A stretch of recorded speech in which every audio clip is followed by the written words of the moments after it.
Assistant salesman ക്ലാസ്സുമായിട്ട് ബന്ധപ്പെടുത്തിയിട്ടുള്ള special ടോപ്പിക്കിലെ പ്രധാനപ്പെട്ട ചോദ്യങ്ങളാണ് നമ്മൾ ഇന്ന് ഡിസ്കസ് ചെയ്യാനായിട്ട് പോകുന്നത്.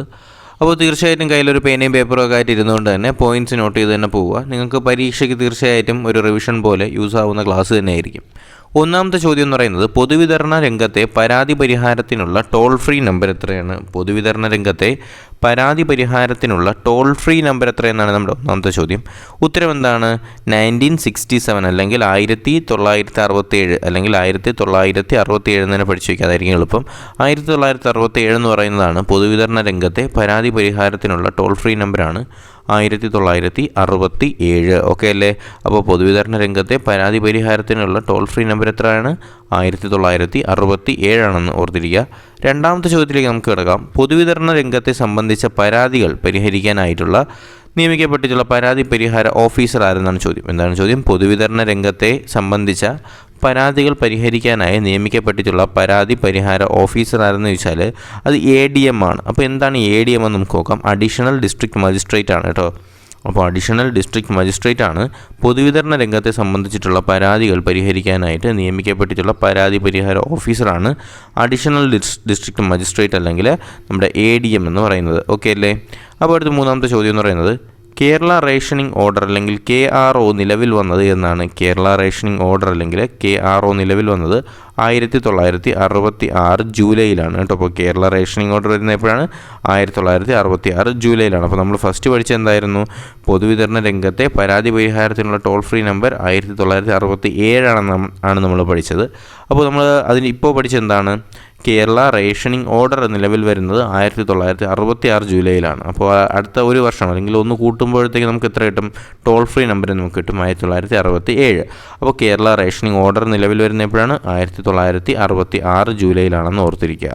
നാലാമത്തെ ചോദ്യം എന്ന് പറയുന്നത്, ഇന്ത്യ ഗവൺമെൻറ് അവശ്യ സാധന നിയമം നടപ്പിലാക്കിയ വർഷം ഏതെന്നാണ് ചോദ്യം. ഇന്ത്യ ഗവൺമെൻറ് അവശ്യ സാധന നിയമം നടപ്പിലാക്കിയ വർഷം എന്ന് പറയുന്നത് 1955 കേട്ടോ. 1955 ഇന്ത്യ ഗവൺമെൻറ് അവശ്യ സാധന നിയമം നടപ്പിലാക്കിയ വർഷം എന്ന് പറയുന്നത് 1955 ഇന്ത്യ ഗവൺമെൻറ് അവശ്യ സാധന നിയമം നടപ്പിലാക്കിയ വർഷം. അടുത്ത അഞ്ചാമത്തെ ചോദ്യം, കുടുംബം എന്നതിൻ്റെ നിർവചനം എന്താണ്? കുടുംബം എന്നതിൻ്റെ നിർവചനം എന്താണ്?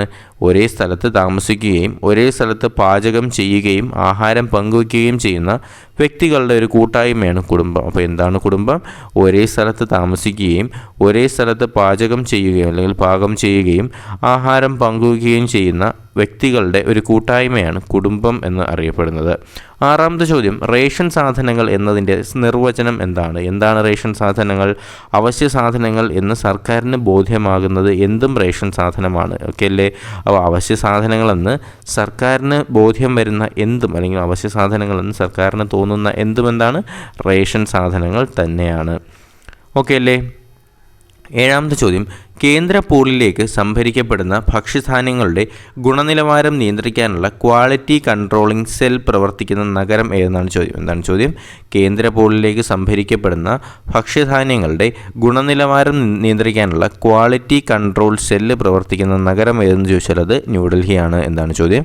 കേന്ദ്ര പൂളിലേക്ക് സംഭരിക്കപ്പെടുന്ന ഭക്ഷ്യധാന്യങ്ങളുടെ ഗുണനിലവാരം നിയന്ത്രിക്കാനുള്ള ക്വാളിറ്റി കൺട്രോൾ സെല്ല് പ്രവർത്തിക്കുന്ന നഗരം ഏതാണ്? നമ്മുടെ ന്യൂഡൽഹിയാണെന്ന് ഓർത്തിരിക്കുക.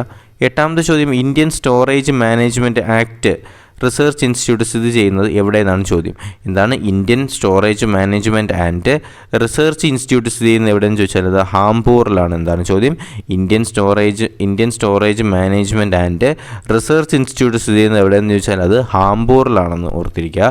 ഒൻപതാമത്തെ ചോദ്യം, കേന്ദ്ര ധാന്യ അവലോകന ലബോറട്ടറി അഥവാ സെൻട്രൽ ഗ്രെയിൻ അനലൈസിസ് ലബോറട്ടറി എവിടെയാണ് സ്ഥിതി ചെയ്യുന്നതെന്ന് ചോദിച്ചാൽ അത് ന്യൂഡൽഹിയിലാണ്. എന്താണ്? കേന്ദ്ര ധാന്യ അവലോകന ലബോറട്ടറി അല്ലെങ്കിൽ സെൻട്രൽ ഗ്രെയിൻ അനാലിസിസ് ലബോറട്ടറി സ്ഥിതി ചെയ്യുന്ന എവിടെയാണ്? ന്യൂഡൽഹിയിലാണ്. സംഭരണ, ശേഖരണ, വിതരണ സമയങ്ങളിൽ ഭക്ഷ്യധാന്യങ്ങളുടെ ഗുണനിലവാരം അവലോകനം ചെയ്യുന്ന സ്ഥാപനം ഏതെന്ന് ചോദിച്ചാൽ അത് നമ്മുടെ കേന്ദ്ര ധാന്യ അവലോകന ലബോറട്ടറിയാണ്. എന്താണ് ചോദ്യം? സംഭരണ, ശേഖരണ, വിതരണ സമയങ്ങളിൽ ഭക്ഷ്യധാന്യങ്ങളുടെ ഗുണനിലവാരം അവലോകനം ചെയ്യുന്ന സ്ഥാപനം ഏതെന്ന് ചോദിച്ചാൽ അത് കേന്ദ്ര ധാന്യ അവലോകന ലബോറട്ടറിയാണ്. സംസ്ഥാനത്തിലെ വിജിലൻസ് സമിതി യോഗത്തിൻ്റെ ക്വാറം എത്രയെന്ന് ചോദിച്ചാൽ അത് 5 പേരടങ്ങുന്നതാണ്. ഓക്കെ, അപ്പോൾ സംസ്ഥാന വിജിലൻസ് സമിതിയുടെ യോഗത്തിൻ്റെ ക്വാറം എത്രയെന്ന് ചോദിച്ചാൽ അത് 5 പേരാണ് കേട്ടോ. സംസ്ഥാന വിജിലൻസ് സമിതിയുടെ യോഗത്തിൻ്റെ ക്വാറം എത്രയെന്ന് ചോദിച്ചാൽ ഇത് 5 പേരാണ്. രാജ്യത്തെ വിവിധ ഏജൻസികൾക്കായിട്ട് നിലവിൽ എത്ര അളവ് ഭക്ഷ്യധാന്യ ശേഖരം ശേഷിയുണ്ടെന്നാണ് ചോദ്യം. 780 ലക്ഷം മെട്രിക് ടണ്ണാണ്. എന്താണ് ചോദ്യം?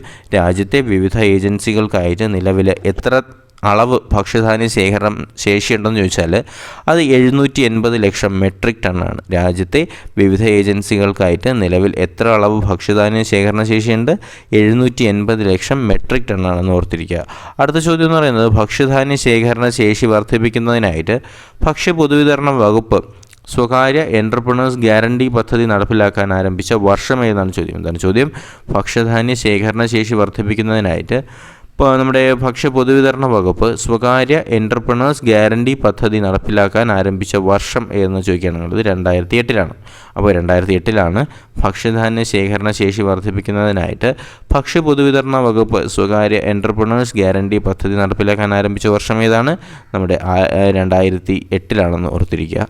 അടുത്ത ചോദ്യം എന്ന് പറയുന്നത് വെയർ ഹൗസിംഗ് മേഖലയുടെ വളർച്ചയ്ക്കും വികസനത്തിനുമായിട്ടുള്ള വെയർ ഹൗസിംഗ് ആക്ട് നിലവിൽ വന്ന വർഷം ഏതെന്ന് ചോദിച്ചാൽ അത് എത്രയാണ്? 2010 അപ്പോൾ 2010 വെയർ ഹൗസിംഗ് മേഖലയുടെ വളർച്ചയ്ക്കും വികസനത്തിനുമായിട്ടുള്ള വെയർ ഹൗസിംഗ് ആക്ട് നിലവിൽ വന്ന വർഷം ഏതാണ്? 2010 ഓർത്തിരിക്കുക. വളരെ പ്രധാനപ്പെട്ട ചോദ്യമാണ്.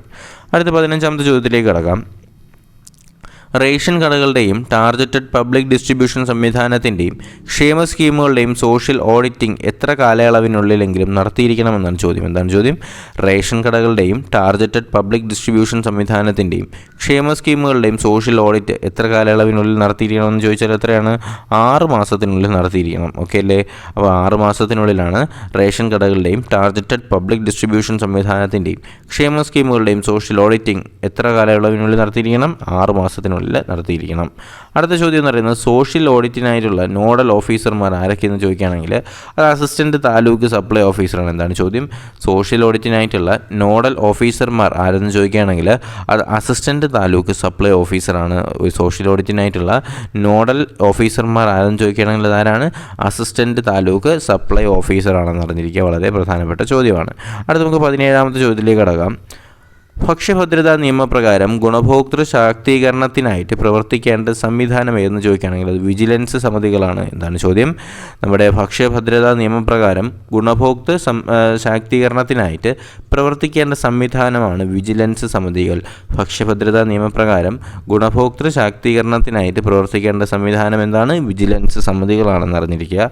അടുത്ത 18ാമത്തെ ചോദ്യം എന്ന് പറയുന്നത് സംസ്ഥാനതല വിജിലൻസ് സമിതിയിലെ അംഗങ്ങൾ ആരൊക്കെയാണെന്ന് ചോദിക്കുകയാണെങ്കിൽ അത് സാമൂഹിക നീതി മന്ത്രിയും സെക്രട്ടറിയും നമ്മുടെ പൊതുവിദ്യാഭ്യാസ മന്ത്രി സെക്രട്ടറിയും സംസ്ഥാനത്തെ 5 എംപിമാരും സിവിൽ സപ്ലൈസ് കമ്മീഷണറും ചേരുന്നതാണ് എന്തെന്ന് പറയുന്നത് നമ്മുടെ സംസ്ഥാനതല വിജിലൻസ് സമിതിയിലെ അംഗങ്ങൾ ആരൊക്കെയാണ്?